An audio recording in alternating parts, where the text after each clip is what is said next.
أعوذ بالله من الشيطان الرجيم بسم الله الرحمن الرحيم يا بني آدم قد أنزلنا عليكم لباسا يواري سوآتكم وريشا ولباس التقوى ذلك خير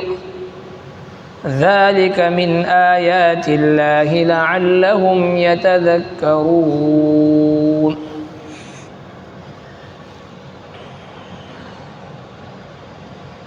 صدق الله العظيم. حضرت آدم علی نبینا و علیہ الصلاۃ والسلام واقعہ اللہ جل شانہ تفصیل سے ذکر فرمائل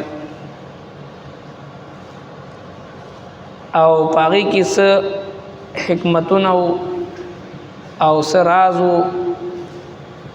او س مقصد دغه واقعي د ذکر کولو هغه هر څه تفصیل سره مخکې درسونو کې ذکر شو. اوس په دې ځای کې آخر کې الله تبارک وتعالى آدم علیہ السلام او داغه قیامت پر راتلون کی اولاد ته د لباس طریقہ د لباس اهمیت ظاهری لباس باطنی لباس جسمانی لباس او روحانی لباس د دې ذکر ورته فرمایي. ذکر چې حضرت آدم علیہ السلام او حضرت بیبی حوا رضی الله عنها نه چې کله نسیان او هیر وشو نو د جنت هغه لباس د بدن نه پریوتو او هغه خپل ستر پټولو د پاره ستر عورت پټولو د پاره د جنت پانی روچت کلی چې پاغه باندې خپل عورت پټ. بهر حال بیا درنیم سوا کاله آدم علیہ السلام او بیبی حوا جړاګانی فریادونه دعاګانی آهوزاری وکړه.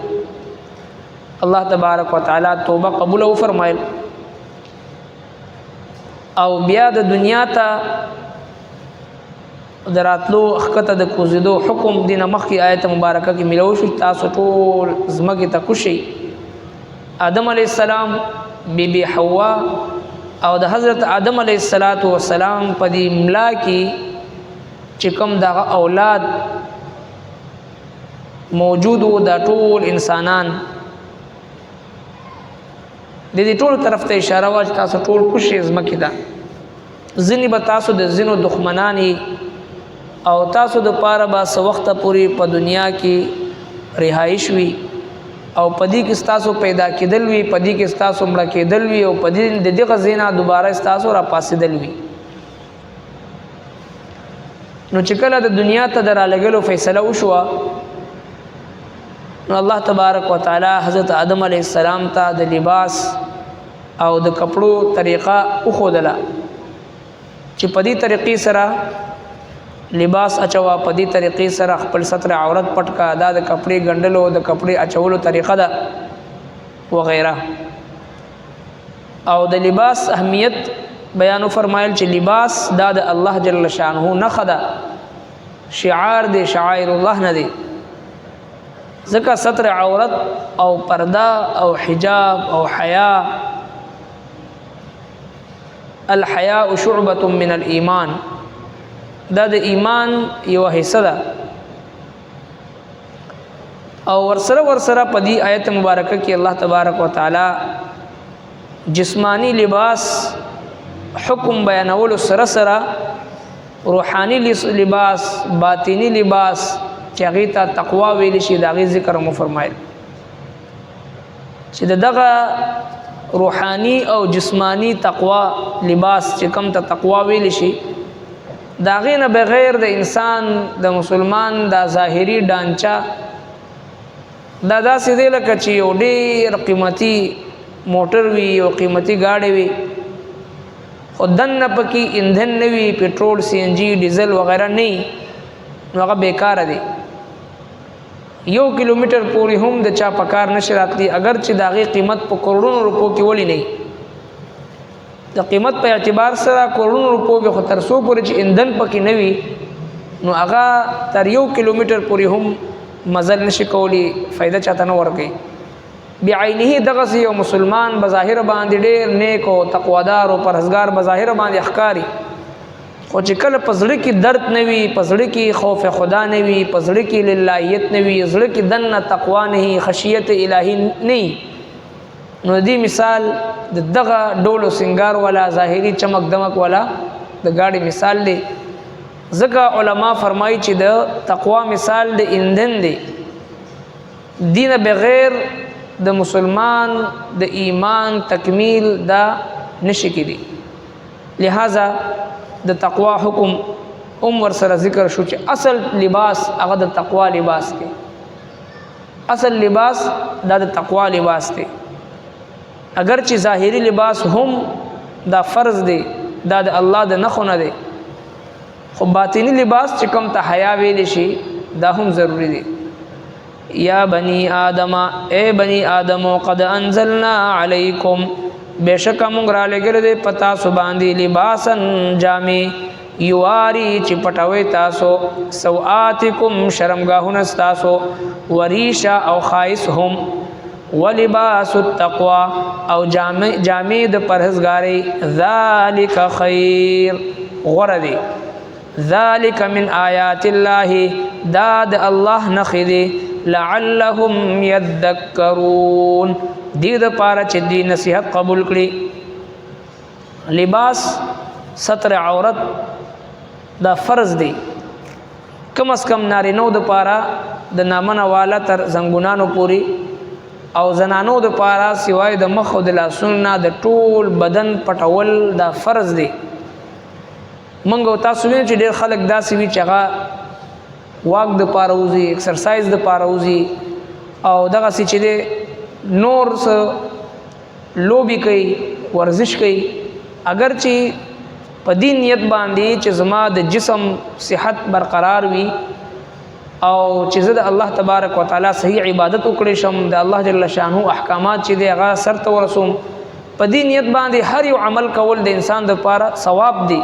چې دی هغه اگر چې ورزش کوي هغه د پاره چې دی هغه ایکسرسایز کوي هغه د پاره لوبي کوي هغه د پاره واک کوي هر یو عمل باندې الله تبارک وتعالى د نیت مطابق د اجر او ثواب ورکړي البته د دې خبرې لحاظ ساتل پکار ده چې ډېر خلک داسې ایکسرسایز کوي داسې چې دی هغه رننګ کوي داسې ورزشونه کوي چې لباس نیم برهنوي بدن اخکاری ستر عورت اخکاری زنګونانو نه بر دازي چې کوم عورت دی دا اخکاری او دا خپل هم ملعون ګرځي او نور د خلکو د پاره هم د لعنت ذریعہ ګرځي د الله محبوب پیغمبر فرمایي چې لعن الله الناظر والمنظور الیها هغه کس باندې لعنت دی چې کوم خپل عورت اخکارا کوي او هغه کس باندې لعنت دی چې څوک ورته ګوري نو لہذا یو سړی په پارک کې د ورزش پځې کې د په ګراوند کې په داسې لباس کې اوزي چې هغه ستر عورت اخکاری نو خپل هم ملعون ګرځي او نور خلکو د پاره هم د لعنت ذریعہ ګرځي نو لہذا لباس چونکه دا فرض دی ستر عورت پټول دا واجب دی دا فرض دی نو دا د الله تبارک وتعالى د نخونه دی ذکر تو فرمایي ذالک من آیات الله دا د الله جل شانه د نخونه دی نو لہذا ستر عورت دا ضروری دی او زمونږ استادو عدم توجه په وجه باندې او زمونږ استادو د غفلت په وجه باندې او ورځ ته ورځ زمونږ د معاشري زمونږ د نوجوان نسل زمونږ استاد تعلیمي ادارو کې هغه لباس تنګي په لباس کې فحاشي په لباس کې بے حیايي او په لباس کې عریانی دا ورځ ته ورځ زیاتېږي لګیا دی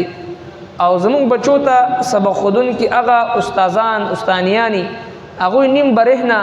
او بے حیا او فحش لباس کې راځي هغه بچو ته سبق خي نو چې کوم بچو استاد چې بے حیا وي بے شرم وي بے حجاب وي بے لباس وي او هغه چې د شریعت خلاف لباس چولي وي نو هغه نه ماشومان بس تاثیر لري او داغه د زړه او داغه د دماغونو ماشومان او ذهنیت ته څه شی منتقل کیږي باسیت یو مسلمان خپل بچو باندې نظر ساتل خپل بچي په داسې تعلیمي ادارو کې داخلول چې الته کم از کم د مسلمانانو صحیح مکمل او اسلامی هغه د چې د تعلیم مطابق هغه ته تربیت ورکول کیږي هغه داخلول دا ضروری دی مونږ بچی لاس نه ونیسو سکول ته دن نکو دا ګونو ګورو چې د عیسایت خود لیکيږي که يهودیت ورته خود لیکيږي قدم تو ورته خود لیکيږي غاني باندې او غډا چل ورته خود لیکيږي دا مونږ نه ګورو حالانکه دغه فحاشي د لباس په ذریعہ باندې د تعلیم غلط طریقې په ذریعہ باندې نوجوان نسل هلاکت طرف ته بوزي لګیا دي چونکه دا لباس دا یو بنیادی چیز دی دا فرض دی ظاهری لباس سره سره باطنی لباس هم الله تبارک وتعالى فرمایي چې ولباس التقوى ذلك خیر ظاهری لباس خو جامع دی او باطنی لباس چې دی هغه تقوا ده سرنګ چې ظاهری لباس ضروری دی خپل ستر عورت پټول دا فرض دی بعینه دغه خپل باطنی لباس او روحانی لباس چې کوم ته تقوا ویل شي خپل زړه دا پاک ساتل خپل نظر د بد نظرۍ نه پاک ساتل خپل جبا د غیبت او د چغلخورۍ نه پاک ساتل خپل زړه د حسد بغض عناد او کینې او تکبر نه پاک ساتل دا هم د زړه او د باطن لباس دی نو چې کله ظاهری او باطنی دوه تور باندې چې دی هغه لباس پاک وي نو الله دا کامل مؤمن جوړیږي اقرار باللسان وتصديق بالقلب یو سړی چې مؤمن جوړیږي نو ظاهری تصدیق او باطنی تصدیق دوه سره مؤمن جوړیږي صرف ظاهری یا صرف باطنی کافی نه دی اقرار باللسان وتصديق بالقلب دغه شان ظاهری لباس فرض دی باطنی لباس فرض دی ظاهری لباس سره د بدن انسان بدن پټیږي او باطنی لباس سره د انسان روح چې دی هغه پاکیزه وي د حرامونو د محرماتونو